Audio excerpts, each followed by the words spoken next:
Speak about the situation in Syria now with Hardin, who's the Vice President for Programs and Policy at Refugees International. He's live from Washington, D.C. Thank you very much for speaking to us. I want to focus with you on what's happening near Syria's border with Israel, because it's quite extraordinary, the scenes we've seen in the past few days of people waving white flags trying to cross that border. Thousands have arrived recently there. Can you tell us who these people are and what sort of conditions they're facing in the makeshift camps along that border? Yes, it's good to be with you. I mean, this is a particularly difficult and complex situation at the moment along the border with the Golan.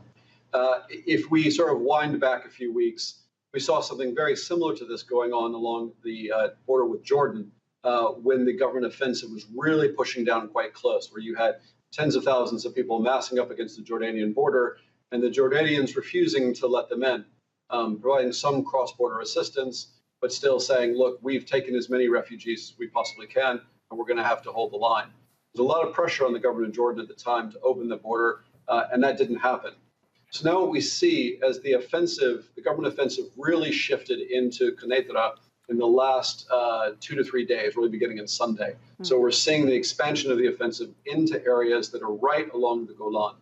And up until now, there had been a signal from Israel basically to the government in Damascus and to Moscow that you shouldn't get too close. Right. And that had created some space in which basically people could sort of survive in these makeshift camps. As that bombing gets closer, Israel's going to come under increasing pressure to actually take refugees into their territory, on territory they control. But both Israel and Jordan have been providing some tents for some of the IDPs there. But that's clearly not enough right now. Don't the Israeli and Jordanian governments have an obligation under international law not to push back these fleeing asylum seekers? They do. They do. At the end of the day, these internally displaced, as they get up against the border, they have the right to seek asylum in these countries and territories. And so fundamentally, the Israeli government is going to be faced with a decision about whether or not it's going to comply with its obligations under international law. One of the things that we've been pushing quite hard for, if at the minimum, what they need to do is open up that border a little bit more and allow more humanitarian assistance to flow into these displacement camps. The UN is in a position to do this. Non-governmental organizations can help. The Israeli government and the army is doing some, but not quite enough. The real question, though, is as that fighting gets closer, that obligation is going to be heightened by the sense of emergency that people are in. And talk to us more about the conditions and the emergencies that these people are facing.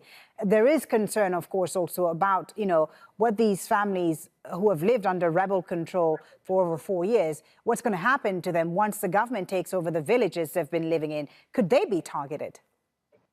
Oh, no, absolutely. I mean, the populations are petrified. Many of them, this is the same thing that we saw closer to the Jordanian border, where populations were deeply concerned over, this is the birthplace, right? Daraa was the birthplace of the sort of revolution or of the awakening against the Assad regime. And people in these areas are deeply concerned with very good reason that they are going to be persecuted, whether or not they fought against the regime. So their sense of credible fear, they would meet the credible fear threshold under international law that should allow them to take refuge in a neighboring country. The issue fundamentally is that pressure really hasn't been there for the government of Jordan and the government of Israel to open those borders for that to happen. Hardin from Refugees International, thank you so very much for taking the time to speak to us and tell us about what these people along the Israel-Syria border are experiencing right now. We appreciate your time. Thank you so much. Now, as you heard, the Syrian